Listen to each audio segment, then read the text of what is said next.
Buenas tardes. Estoy con Alba Nájera Espinosa, licenciada en Educación Primaria, con quien entablaré una breve charla acerca de la estructura económica, social, política de México y la globalización en nuestro país. Buenas tardes. Buenas tardes. Ok, como primera pregunta quisiera que me dijeras cuáles han sido los últimos 7 presidentes de México. Los últimos 7 presidentes de la República Mexicana han sido Luis Echeverría, José López Portillo, Miguel de la Madrid, Carlos Salinas de Gortari, Ernesto Zedillo, Vicente Fox, Felipe Calderón y nuestro actual presidente, Enrique Peña Nieto. ¿Cuál de los presidentes que ha tenido nuestro país a lo largo de la historia consideras que ha hecho mayores aportaciones económicas, políticas o sociales para México en 3 épocas? Por ejemplo, en la época revolucionaria, ¿quién consideras? En esa época considero que postrevolucionaria, sí. Considero que ha sido Benito Juárez. Si hacemos un pequeño análisis, desde la época de la independencia lo que se pretendía era que México fuera un país libre. Aún consolidada la independencia en nuestro país, si hacemos un análisis nos daremos cuenta que siempre hubo influencia de la Iglesia en la vida del país, tanto en la parte política como económica. Cuando llega Benito Juárez al poder y lleva a cabo las leyes de reforma, le quita esos privilegios a la Iglesia, lo separa lo que es el país del clero. Y a partir de ahí, para mí, considero que se inicia un cambio en la estructura del país. Ok, posteriormente, durante la época del desarrollo estabilizador o del proteccionismo, ¿qué presidente consideras que hizo mejores aportaciones a nuestro país? En esa época considero que ha sido Lázaro Cárdenas, ya que durante su gobierno se dio prioridad a la economía local, rechaza las importaciones y realiza lo que nosotros conocemos como la expropiación petrolera, que si hacemos un análisis, para 1917 la Constitución ya establecía que el territorio era de los mexicanos, así como las riquezas obtenidas de ellos.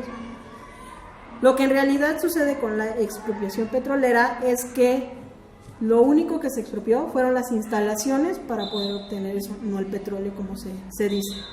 Ok, y por último, durante la época de la globalización, ¿qué presidente ha hecho mejores aportaciones a nuestro país? Durante la época de la globalización, viéndolo desde ese punto de vista, a mi parecer ha sido Carlos Salinas de Gortari, ya que él es el que promueve el Tratado de Libre Comercio y lo concluye. De la misma manera favorece las exportaciones y ya de manera interna en el país favorece los créditos agropecuarios, crece la infraestructura en los servicios, así como favorece el sector salud. Ok, ¿para ti qué es la globalización? Para mí la globalización es un proceso en el cual se incluyen diversos países y que a su vez van creando un proceso de interdependencia. Ya lo dice Jacques Delors en su libro La educación encierra un gran tesoro, que es la aldea global. Nos vamos haciendo uno, pero respetando las diferencias que cada país tiene. ¿A partir de qué presidente, como habías platicado anteriormente, hubo un momento de nuestro país que no había apertura comercial, no habían importaciones? ¿A partir de qué presidente se inició la apertura comercial para nuestro país nuevamente?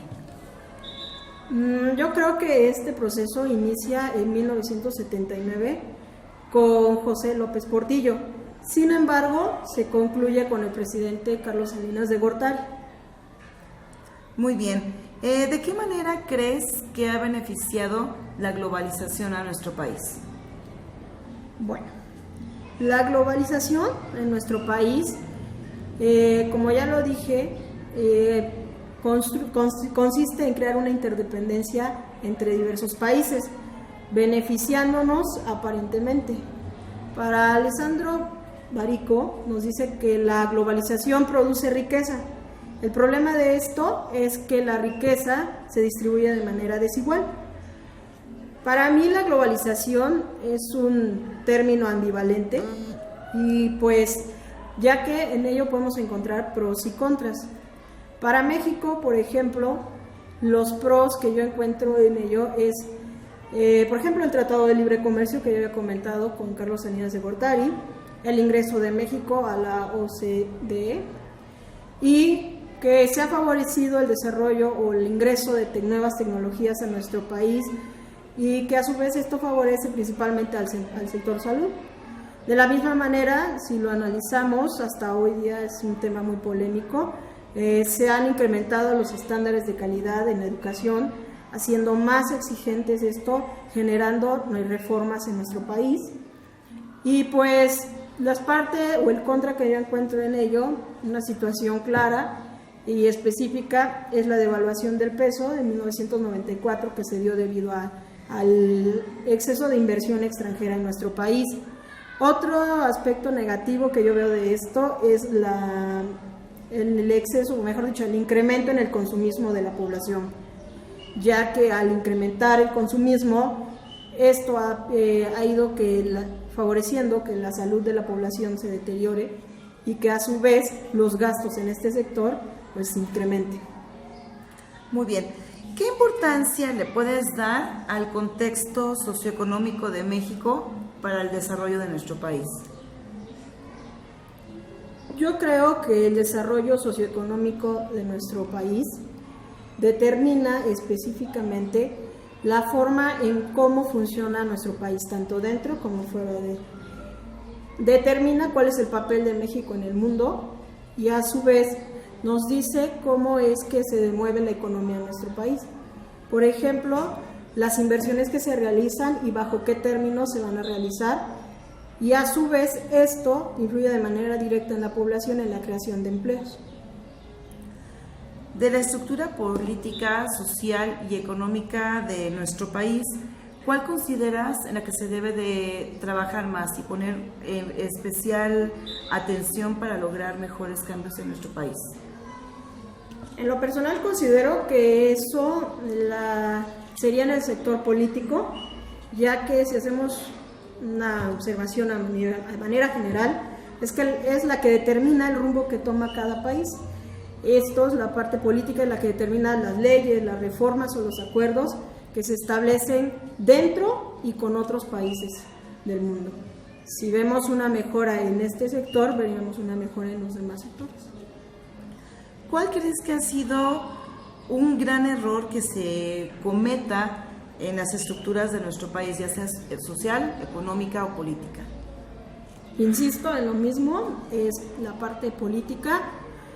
La Constitución de 1917 dice que los encargados de representar al país pues son los políticos, y se ha desvirtuado este término, ya que para empezar no deberían de tener una paga, porque lo deberían de hacer por amor a nuestro país o por proteger a nuestro país.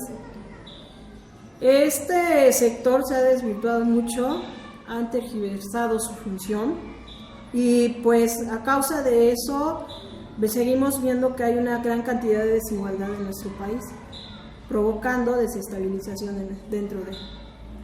Okay, ¿cómo ves proyectada la política, la economía y el desarrollo social en nuestro país hacia dentro de 10 años? Dentro de 10 años yo veo una microrevolución, y digo una microrevolución porque aún nos falta mucho madurar como sociedad para llevar a cabo una como tal. Y digo que es una microrevolución ya que pues estamos creando nuevas generaciones con diferentes puntos de vista, nueva ideología. Las redes sociales han jugado un factor muy importante en la información que adquieren los ciudadanos, y pues dentro de 10 años, como ya lo dije, son nuevas generaciones, nuevas formas de pensar. Hoy día hay mucha apatía con el aspecto, por ejemplo, político, y sociólogos determinan que dentro de 10 años aproximadamente será muy difícil que la población participe en la vida política del país. Aún cuando se promueva, es muy difícil ya que nadie cree en esto. Finalmente, ¿qué consideras que puedes aportar tú como mexicana para crear un mejor futuro para nuestro país? Yo como mexicana considero que a cada uno de nosotros debemos hacer lo que nos corresponde, pero específicamente son 4 acciones que podríamos hacer todos para esto. La primera podría ser una ciudadana responsable, formar parte, dejar un poco la apatía y formar parte del proceso democrático de nuestro país. Es muy fácil quejarnos, pero sería muchísimo mejor si todos participáramos y realmente exigiéramos lo que nos toca como ciudadanos. Otro aspecto es dejar de lado la indiferencia. Muchas veces vemos que están ocurriendo cosas a nuestro alrededor y no lo denunciamos. Cuando empecemos a hacer esto, creo que la vida en el país puede cambiar al denunciar las injusticias o las cosas que todos sabemos que son incorrectas. Por tercero, identificar un problema. Cada uno de nosotros nos movemos dentro de un sector de vida de nuestro país y cada sector tiene un problema. Por ejemplo, yo que soy docente, sabemos que uno de los problemas es el nivel de calidad de nuestra educación en el país. A mí que me toca, pues mejorar esto para que podamos dar lo que nos exige la sociedad, no solo de México, sino del mundo. Y por último, estar informándonos constantemente. Una vez más, dejar la indiferencia y seguir investigando, informándonos qué es lo que están haciendo nuestras autoridades para poder así exigir. Muy bien. Muchas gracias por tu entrevista. De nada. Muchas gracias.